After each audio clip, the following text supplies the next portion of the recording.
Hey friends, welcome back to another video. Today we would be studying the next chapter, that is magnetic effects of electric current. Friends, जब ये chapter का हम नाम सुनते हैं बहुत ही बेसिक इसका एक आइडिया हमें समझ में आता है, दैट इज कि इलेक्ट्रिक करंट जो है उसका कुछ मैग्नेटिक इफेक्ट है, और वो मैग्नेटिक इफेक्ट क्या है वो हम इस चैप्टर में देखेंगे. सो बेसिकली फ्रेंड्स, हमें इसमें एक कॉन्सेप्ट जो इम्पोर्टेंट है वो पता होना चाहिए कि जब एक करंट कैरिंग कंडक्टर एक कंडक्टर है, कोई भी वायर है, कोई मेटालिक वायर है, उसमें करंट फ्लो कर रहा है, तो वो अपने आसपास एक मैग्नेटिक फील्ड जनरेट करता है due to the presence of electric current, and it is due to the flow of current. अगर स्टैटिक इलेक्ट्रिसिटी है, it does not produce magnetic field around it. So first topic in this chapter is friends magnetic field and magnetic field lines. उससे पहले हमें बहुत ही basic कि magnet क्या होता है वो हमें पता होना चाहिए. मैग्नेट फ्रेंड्स बहुत ही सिंपल एक मेटालिक ऑब्जेक्ट होता है दैट अट्रैक्ट्स अदर मैग्नेटिक और मेटालिक ऑब्जेक्ट्स. फॉर एग्जाम्पल, आपने बहुत बार खेला होगा अपने बचपन में, अभी आपको पता होगा आपके पास में मैग्नेट्स होंगे. कुछ मैग्नेट्स जैसे कि वो आप जब भी आयरन पेन के पास में लेके जाते हैं वो उसके चिपक जाते हैं iron pens, they get attracted. या फिर आपको कोई और मेटल ऑब्जेक्ट आप अपने गेट के डोर नॉब्स पे लगाते हैं and it gets stick to that. तो वो सारे मैग्नेट्स हैं, और मैग्नेट्स के बहुत सारे यूजेस होते हैं. तो मैग्नेट के बारे में आज हम इस चैप्टर में पढ़ेंगे. तो first topic is magnetic field and magnetic field lines. Friends, magnetic field is basically the area और the region surrounding a magnet in which its force और the magnetic force can be experienced. जिस भी area के अंदर एक magnet के around magnetic force experience होती है, that is magnetic field. Very simple. Magnetic field lines are the imaginary curves that we draw around a magnet to represent the presence of magnetic field, and magnetic field lines, they represent the direction of the magnetic field as well as the strength of the magnetic field. ये दो important चीज़ें हमें बताते हैं magnetic field lines. magnetic field lines की कुछ properties होती हैं, जैसे कि friends they always flow from north, they always move from north to south direction outside a bar magnet, and inside a bar magnet the field lines are from south to north. Next property is that the two magnetic field lines never intersect each other. It is a very important question कि why they do not intersect each other. The reason is कि friends, if they did meet or if they did intersect, then there would be two directions for the magnetic field at the point of intersection, which is actually practically not possible. That is why two magnetic field lines never intersect each other. They get merged with each other, but they do not intersect. Then friends, next thing is in the magnetic field, the closeness or the relative closeness of the magnetic field lines tells us the strength of the magnetic field at the point. If the field lines are crowded, then the force or the strength is more, and if the field lines are far apart, then the field is weaker. Next topic friends is magnetic field due to current through a straight conductor. अब straight conductor एक straight wire हो सकता है, कोई भी straight conductor. अब इसके around जो मैग्नेटिक फील्ड प्रोड्यूस होती है, जैसे मैंने बताया, वो किस फॉर्म में होती है? It is in the form of concentric circles around the wire. For example friends, ये एक आप मान लीजिए एक कंडक्टर है, वैसे तो पेन है, लेकिन मान लीजिए if you consider it as a conductor, तो इसके अराउंड जो मैग्नेटिक फील्ड होगी वो कॉन्सेंट्रिक सर्कल्स के फॉर्म में होगी. जैसे कि अगर आप ऐसे देख सकते हैं तो इसके अराउंड इस फॉर्म में आपको मैग्नेटिक फील्ड नजर आएगी, इस फॉर्म में. It will be revolving like this, और इसका डायरेक्शन हमें पता लगता है एक रूल से, जिसका नाम है Maxwell's right hand thumb rule. इसके अंदर क्या होता है फ्रेंड्स, आपको राइट हैंड लेना है अपना, और राइट हैंड के मीन्स ऐसे करके ऐसे बंद कर लेना है, and you put the conductor in your right hand. और फिर जो आपका थंब है, it will be pointing towards the direction of the current. For example, अगर करंट इसमें ऊपर की तरफ मूव कर रहा है तो हम लोग थंब ऐसे ऊपर रख लेंगे and will wrap our fingers around it. तो जिस डायरेक्शन में हमारी फिंगर्स जो है वो रैप्ड होंगी, that will show the direction of the magnetic field. So जैसे कि आप ऐसे देख सकते हैं, it is in this direction now. For you, if you consider it is what it is. For me it is clockwise, for you it might be anti-clockwise, but you can hold it. आप अपने घर पे भी इसको try कर सकते हैं. आप देखेंगे तो आपको दिखेगा कि आप जब वैसे थंब रखेंगे in the direction of the current, you can see the curl of the fingers represent the direction of the magnetic field around that. तो अगर हमें कोई भी एक पॉइंट पर, ये क्वेश्चन बहुत बार आता है, I have seen that in many sample papers, अगर कोई भी हमें पॉइंट पर पूछा गया पॉइंट डायरेक्टली अबव दी वायर और डायरेक्टली बिलो दी वायर, तो हमें क्या करना है सिंपली फ्रेंड्स, इमेजिन कीजिए ईस्ट से वेस्ट एक करंट फ्लो कर रहा है या फिर प्रोटॉन्स फ्लो कर रहे हैं या फिर इलेक्ट्रॉन्स फ्लो कर रहे हैं। इलेक्ट्रॉन्स जिस डायरेक्शन में फ्लो करते हैं, हम कन्वेंशनल डायरेक्शन ऑफ करंट उसका अपोजिट लेते हैं। मीन्स अगर राइट टू लेफ्ट अगर फ्लो कर रहे हैं इलेक्ट्रॉन्स, तो we take the direction of the current as left to right, and if protons are flowing from right to left, then we take the direction of the current as right to left. It is a conventional thing and we can't argue on that. So basically अगर left to right current flow कर रहा है, then we keep it like this, and if we see directly above it, it is from south to north, and if we see directly below it, then it is from north to south in this direction, and this thumb points in the direction of the current. So the statement would be, imagine holding a current carrying conductor in the grip of a right hand such that the thumb points in the direction of the current and the fingers wrap around the wire in such a way that they represent the direction of the magnetic field. This is the statement of this rule, and it is very simple to learn if you understand the concept. Next is friends, magnetic field due to a current carrying circular loop. अब circular loop के अंदर जब मतलब circular loop के form में अगर हम इस वायर को, ये बेंड तो नहीं हो सकता तो हम लोग बहुत ले लेते हैं, अगर ये बेंड होता है, ये सर्कुलर लूप है, तो फ्रेंड्स इसमें आपको पता है कि करंट इस तरीके से या फिर इस तरीके से कुछ फ्लो कर रहा होगा। इसके अंदर कैसे डायरेक्शन पता लगेगा मैग्नेटिक फील्ड का? It is the same friends. आप कोई भी पॉइंट पर या आप कोई भी पॉइंट को अगर आप लेंगे, तो it is almost a straight line, almost a straight conductor for us, तो हम उसमें right hand thumb rule apply कर लेंगे। अगर हम इसके अंदर right hand thumb rule apply करते हैं and we wrap our fingers like this, इसके अंदर अगर हम ऐसे फिंगर्स अप्लाई मतलब ऐसे करंट फ्लो कर रहा है इन this direction, in clockwise anti clockwise direction में करंट फ्लो कर रहा है, हम लोग अपने थंब को ऐसे रखेंगे in the direction. At this point the direction of the field is upwards. To find the direction of the field in a current carrying conductor, we a circular current carrying loop, we draw a tangent to at that point and it points in the direction of north, and we imagine that there is a north pole or the isolated north pole is placed at that point. So that point, that tangent in the direction of the north pole would represent the direction of the magnetic field. So अगर हम इसको ऐसे रखते हैं तो current ऊपर की तरफ फ्लो कर रहा है, and these curl of the fingers are representing the this magnetic field direction. So it will be from outward to inward, from here to here, and it will be like in the circular manner. At this point, we should not apply the left hand rule. The current is now flowing downwards, so we'll keep it like this. Then current will be flowing, the magnetic field will be in this direction, this, from outwards to inwards and then again outwards. So इसमें एक आपने बहुत important चीज़ जो है वो notice की होगी कि फ्रेंड्स जब ये आउटवर्ड्स से इनवर्ड जा रहा है, so what is happening is कि साउथ पोल आपको ये फॉर्म होता हुआ दिखेगा। आपने एक बार मैग्नेट देखा होगा जिसके अंदर एक नॉर्थ पोल होता है, एक साउथ पोल होता है। नॉर्थ पोल से मैग्नेटिक फील्ड लाइंस एमर्ज होती हैं, जो बाहर निकलती है and they move to the south pole. Direction outside the magnetic field is north to south. And friends, in the same way, at the south pole, inside the magnet, the field lines is in the moves from south to north inside the magnet. तो जहाँ पर field lines जो है वो आ रही हैं, they are coming and they are coming towards the magnet, then that is the south pole. In the same way, friends, if the field lines are emerging from a point, then that is the north pole of the magnet.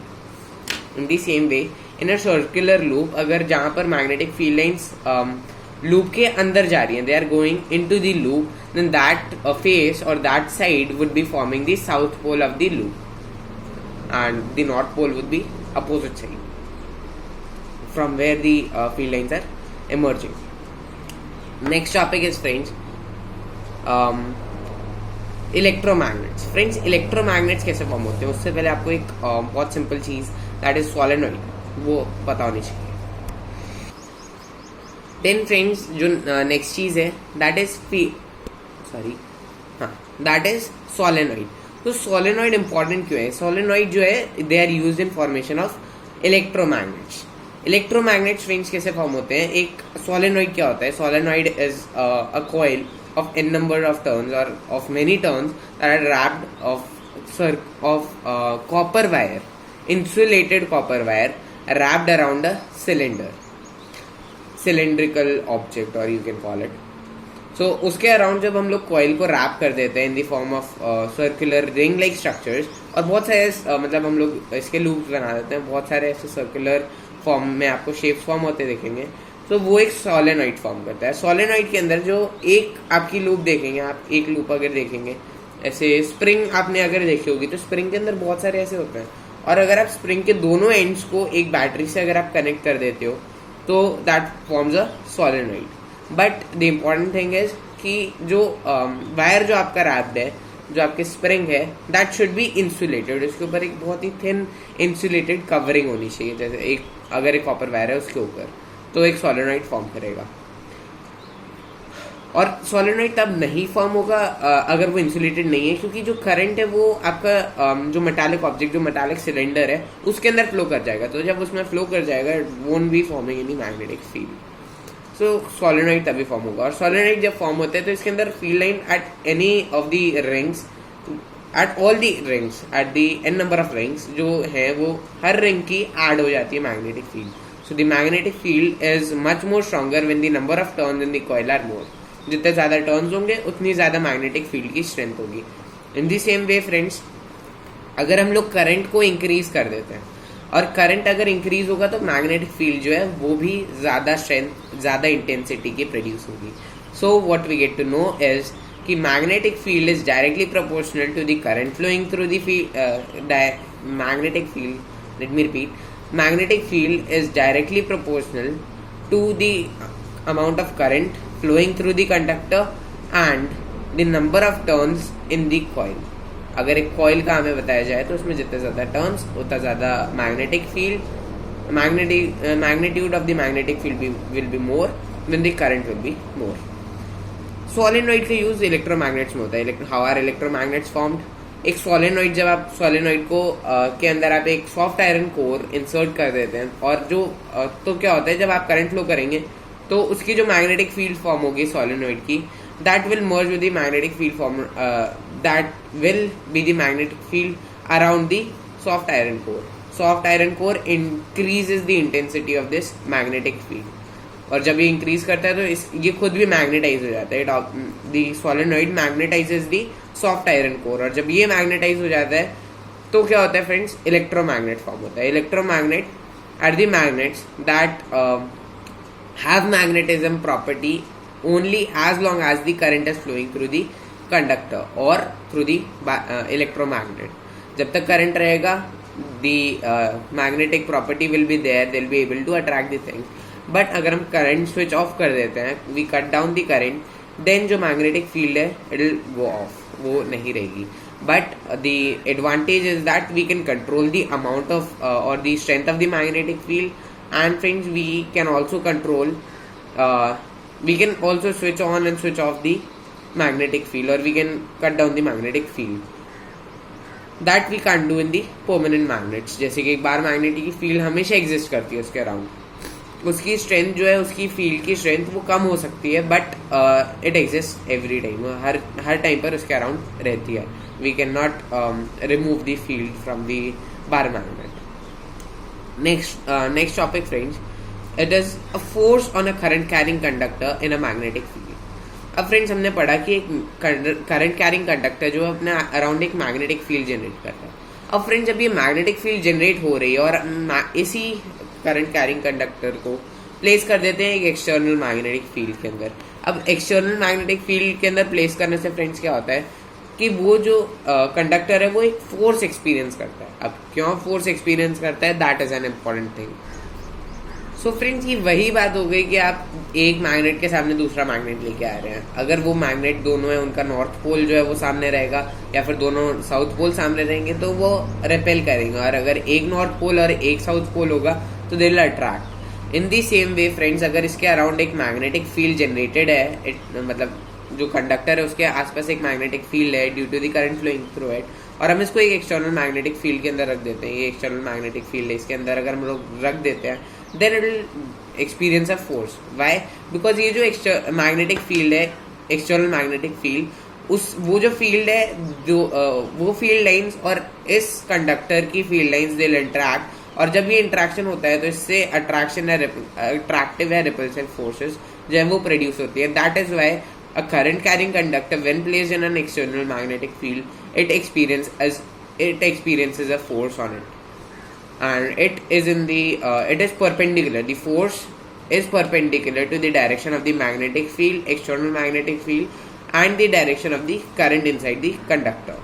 और इसका हम लोग direction कैसे निकालते हैं force का, कि किस तरह फोर्स एक्सर्ट होगी अगर हम लोग एक फील्ड में इसको इंसर्ट कर देते हैं। अगर ये एक फील्ड है और इसके अंदर हम इंसर्ट करते हैं और ये नॉर्थ पोल है, ये साउथ पोल है, नॉर्थ से साउथ अगर मैग्नेटिक फील्ड लाइंस जा रही हैं, मैग्नेटिक फील्ड लाइंस इस डायरेक्शन में मूव कर रही हैं नॉर्थ टू साउथ, और हम ये करंट कैरिंग कंडक्टर प्लेस कर देते हैं जिसका करंट नॉर्थ टू साउथ जा रहा है, तो इसका डायरेक्शन हमें कैसे पता लगेगा कि किस डायरेक्शन में इसमें फोर्स एक्सपीरियंस होगी। तो फ्रेंड्स, वो हमें पता लगता है फ्लेमिंग्स लेफ्ट हैंड रूल से। Fleming's left hand rule, left hand thumb rule नहीं है ये, Fleming's left hand rule. It is stated as कि अगर हम if we stretch the forefinger, this is the forefinger, middle finger and thumb of our left hand mutually perpendicular to each other, तीनों mutually perpendicular, this is the right angle, this is the right angle, then this is also a right angle, तो mutually perpendicular है ये। if we place them if we stretch them mutually perpendicular to each other and the middle finger points in the direction of the current, the forefinger points in the direction of magnetic field, then the thumb would be pointing in the direction of the force experienced or the force exerted on the current carrying conductor. It is very simple to learn if you know the concept. Then friends, next is electric motor. अब friends, electric motor कैसे काम करती है? Electric motor का एक structure होता है, there is a circular loop inside which is placed in an external magnetic field. एक मैग्नेटिक फील्ड जनरेट होती है, एक मैग्नेट होता है, एक का नॉर्थ पोल होता है और एक साउथ पोल रहता है। वैसे तो हर मैग्नेट का एक नॉर्थ और एक साउथ पोल होता है, ऐसा नहीं होता है कि एक मैग्नेट है उसका सिर्फ नॉर्थ पोल है या फिर सिर्फ साउथ पोल है, it is not possible. Her magnet का एक नॉर्थ पोल होता है और एक साउथ पोल होता है। उसी तरीके से there are two magnets placed in an electric motor, और उसके सेंटर में, उसके बीच में एक सर्कुलर कॉइल जो है वो प्लेस कर दी जाती है। वैसे एक कॉइल नहीं, बहुत सारे कॉइल्स होते हैं, बहुत सारे टर्न्स होते हैं to increase the amount of the force that is experienced by the axle. और इसके अंदर एक एक्सल होता है और इसके साथ में मतलब स्प्लिट रिंग्स होते हैं, स्प्लिट रिंग कॉम्यूटेटर कुछ इस टाइप में होता है, मतलब ऐसे कनेक्टेड रिंग नहीं होती है, उसके बीच में गैप रहता है। वो गैप क्यों रहता है वो भी हम देखेंगे। और next thing is carbon brushes, जो स्प्लिट रिंग से साइड में अटैच रहते हैं, छोटे छोटे पीसेस। आपकी बुक में डायग्राम रखा है, you can refer to that. So और करंट एक मतलब आउटसाइड सर्किट, जब भी आप फैन कनेक्टेड रहता है, जैसे कि वो पीछे आप स्विच बोर्ड देख सकते हैं, उसके अंदर उसी में मतलब फैन के सारे कनेक्शन है। देयर इज स्विच, जिससे हम स्विच ऑन करते हैं तो फिर करंट फ्लो करने लगता है और वो फैन तक पहुंचता है। फैन में एक इलेक्ट्रिक मोटर है जो फिर क्या कहते हैं टॉर्क जनरेट करते हैं। सो फ्रेंड्स, क्या होता है कि जब करंट फ्लो करेगा इसमें तो कार्बन ब्रशेस वैसे ग्रेफाइट के बने होते हैं, आपको पता होना चाहिए, हमने पढ़ा था allotropes of carbon. Graphite is a good conductor of electricity, इसीलिए ग्रेफाइट यूज होता है कार्बन ब्रशेस के अंदर। और जब ये ग्रेफाइट यूज होता है, इट कंडक्ट्स इलेक्ट्रिसिटी, जो इलेक्ट्रिसिटी है वो पहुंचती है इसके अंदर स्प्लिट रिंग्स में, और जो स्प्लिट रिंग है वो मूव करता रहता है, स्प्लिट रिंग मूव करता रहता है, and the reason will get to that later. और उससे पहले ही मूव करता रहता है, तो कार्बन ब्रशेस जो है वो लुब्रिकेसी भी प्रोड्यूस मतलब इसको प्रोवाइड करते हैं। मतलब ऐसा नहीं है कि कार्बन ब्रशेज लग गए and they get stick to it और उसके बाद में मूव नहीं करने देते स्प्लिटरिंग को, ऐसा नहीं है. Split rings move in a circular direction और and the carbon brushes allow it to do so. So friends, फिर क्या होता है जब ये लिब्रिकेसी प्रोवाइड करते हैं तो ये जब मूव करता है तो इनमें जो स्प्लिट रहता है, जब ये स्प्लिट इस फॉर्म में कुछ आता है, हाफ रोटेशन जब हो जाता है तो देयर इज अ गैप, और इस गैप के कारण जो है वो मैग्नेटिक फील्ड जो है वो sorry not magnetic field, current, flow of current gets reverse. क्योंकि अभी तक मान लीजिए इस तरफ से करंट आ रहा है and this is the carbon brush, और कार्बन ब्रश से स्प्लिटरिंग में मूव हो गया. अब स्प्लिटरिंग जब इस तरीके से टर्न हुई तो दूसरी स्प्लिटरिंग में चला गया. तो जब ये ऐसे हुआ देन करंट डायरेक्शन जो है वो रिवर्स हो जाएगा बेसिकली, क्योंकि वायर जो है वो तो पहले से कनेक्टेड है. वायर एक सिंपल और एक कांस्टेंट मैनर में कनेक्टेड है जो चेंज नहीं हुआ. लेकिन हम लोग की स्प्लिटरिंग जो है वो मूव होने के कारण स्प्लिटरिंग का हाफ पार्ट जो है वो क्रॉस हुआ, और उसके बाद में जब दूसरी स्प्लिटरिंग को कार्बन ब्रश नंबर 1 जब उसको उसके कॉन्टैक्ट में आता है तो direction of the electric current gets reverse. इन सबके functions they are very important. फिर आर्मेचर जो होता है that is the coil plus the soft iron core on which the coil is bound in an electric motor. इसके अंदर जो है वो ये पूरा कंडक्टिव पार्ट होता है एक इलेक्ट्रिक मोटर का. जो भी एक रेक्टेंगुलर कॉइल आपकी बुक में जैसे दिया हुआ है, रेक्टेंगुलर कॉइल जो है उसके अंदर जब करंट फ्लो करता है तो एक डायरेक्शन जब फ्लो करेगा तो हमने पढ़ा अभी थोड़ी देर पहले magnetic force experience on a magnetic field, force experience on a current carrying conductor when placed in an external magnetic field. In the same way जब हम वापस से इसको प्लेस कर रहे हैं तो इसमें करंट तो फ्लो कर रहा है, मैग्नेटिक फील्ड भी है, तो ये भी एक फोर्स एक्सपीरियंस करेगा. अब ये फोर्स का डायरेक्शन निकालने के लिए use the left hand rule, Fleming's left hand rule, और हमारे फोर्स का डायरेक्शन आ जाता है. दूसरे साइड में दूसरा रेक्टेंगुलर है तो इसका एक और पैरेलल साइड भी होगी, उस पर जो डायरेक्शन ऑफ द फोर्स होगा that be opposite the direction on this left one. इस वाले जो भी आपका कॉइल का इस पार्ट में जो जिस डायरेक्शन में मतलब फोर्स एक्सपीरियंस हो रहा है उसका अपोजिट डायरेक्शन में second part of the coil में फोर्स एक्सपीरियंस होगा. इसके कारण क्या होता है, एक टॉर्क इफेक्ट प्रोड्यूस होता है. टॉर्क मीन्स अगर आप देखें ये एक अगर आप ले लें वो कॉइल है तो एक डायरेक्शन मतलब एक फोर्स इस डायरेक्शन में जाएगी एट दिस पॉइंट एंड इस पॉइंट पर डायरेक्शन इस पॉइंट में जाएगी, तो obviously this will turn like this, और एक मतलब एक सेंटर पॉइंट होगा जिस पर ये मूव करता रहेगा, it will be like this. जब ये ऐसे मूव करेगा तो it produces this is the torque effect. It will study about it in 11th. लेकिन जब ये टॉर्क इफेक्ट प्रोड्यूस होता है तो इससे क्या है कि एक्सेल जो है वो मूव करने लगता है. एक्सेल मूव करने लगता है तो हम लोग देखते हैं कि हमारा फैन मूव कर रहा है and it is moving in a circular direction. और इसी तरीके से जो साइड में जो रेक्टेंगल का दूसरा साइड है रेक्टेंगुलर कॉइल का, दोनों साइड में कुछ फोर्स एक्सपीरियंस होती है but that is very minute. और जब ये माइन्यूट फोर्स होती है but it is also in opposite in direction, so ये जो फोर्स है ऑन द अपोजिट एंड्स, इन वाले एंड्स पर, ये एक दूसरे को कैंसिल कर देती है, एक दूसरे का इफेक्ट को कैंसिल कर देती है. And that is why we do not there is no force experience on both these parts of the coil.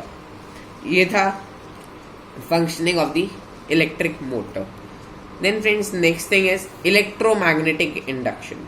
Friends it is very important topic. इसमें मतलब बहुत बार case study type of questions आप देख सकते हैं आपके पेपर्स में या फिर सैम्पल पेपर्स में आप आएंगे अगर आप करेंगे तो electromagnetic induction, it is basically the phenomenon of generation of electric current inside a coil, inside a conductor when it experiences a change in magnetic field around it. जब हम एक कंडक्टर के अराउंड, मतलब एक क्लोज कंडक्टर है, एक closed wire है, क्योंकि सर्किट चाहिए होता है ना करंट के फ्लो करने के लिए, तो एक सर्किट फॉर्म्ड है और इसके पास में अगर हम मैग्नेटिक फील्ड चेंज करते हैं, एक मैग्नेट लाकर, फॉर एग्जांपल अगर ये एक मैग्नेट है, एक इरेजर है, हम लोग इसको पास में लेके आएंगे तो मैग्नेटिक फील्ड जो है वो चेंज होती रहेगी. और जब मैग्नेटिक फील्ड चेंज होगी इस कॉइल के अराउंड तो वो इलेक्ट्रोमैग्नेटिक करंट इंड्यूस करेगा कॉइल के अंदर. और जब करंट इंड्यूस होगा कॉइल में so it is usable basically. ये वैसे तो एक मैजिक फिनोमेना टाइप लगता है कि हम लोग ने एक वायर रखा है एंड हम मैग्नेटिक फील्ड चेंज कर रहे हैं तो उसमें करंट प्रोड्यूस हो रहा है. That is something magically you might think but that is practical और ऐसा होता है. और इसका होने का कारण बेसिकली हमें यही बताया गया है कि मैग्नेटिक फील्ड जब चेंज होती है तो करंट जनरेट हो जाता है, करंट इंड्यूस होता है बेसिकली। तो इसमें ऐसा क्वेश्चन आता है कि अगर हम लोग दो कॉइल दें, कॉइल ए बी, और ए के अंदर अगर हम करंट बढ़ाएं, करंट इंक्रीज करें या करंट फ्लो करने दें, तो बी के अंदर क्या गैल्वेनोमीटर कनेक्ट किया हुआ है, विल देयर बी डिफ्लेक्शन और व्हाट विल बी ऑब्जर्वेशन। तो ऑब्जर्वेशन सिंपल यही होगा कि हाँ there is momentary deflection in the needle, क्योंकि मतलब डायरेक्ट पूरे टाइम करंट नहीं इंड्यूस रहता है ना, सिर्फ जितने टाइम में फील्ड चेंज हुई for the time period for which the field gets changed और फील्ड इज चेंजिंग, उसी टाइम पीरियड के लिए करंट जो है वो इंड्यूस होगा। बाकी अगर आप उसको ऐसे ले आए and you keep it still here, you keep it stationary at this point, तो उसमें कोई भी मैग्नेटिक फील्ड चेंज नहीं हो रही है, तो सिंपली कोई भी करंट इंड्यूस नहीं हो रहा है। और दूसरा ये है कि आप सर्कुलर कॉइल के अराउंड एक मैग्नेट ले आते हैं and you keep then you take it back and forth and you back and forth oscillating motion, तो उसके अंदर क्या होगा, मैग्नेटिक फील्ड जनरेट होगी और मैग्नेटिक फील्ड जब चेंज होगी तो उससे करंट इंड्यूस होगा। That is a very simple topic friends. So summing up this chapter, इस चैप्टर में इतना ही था friends, and next will do electricity chapter and hope to see you soon again friends, and all the best for your exams. बहुत जल्दी हमारे exam start होने वाले हैं और मतलब बहुत ही अच्छा लग रहा है कि फाइनली हम लोग 10th से 11th में जाने वाले हैं। The time has come now, so all the best friends for your exams, and keep working hard, keep watching the helpful things and concentrate on your studies basically friends। अभी हम लोग इधर उधर की चीज़ों पर अगर हम ध्यान दे रहे हैं then that is not something we must do, because हमने पूरे साल अगर मेहनत की है and at this point of time, at this crucial time अगर हम टाइम वेस्ट कर देते हैं then the loss then we will be the ones who will be in loss। So friends, keep working hard and meet you next time soon, and bye my friends, thank you।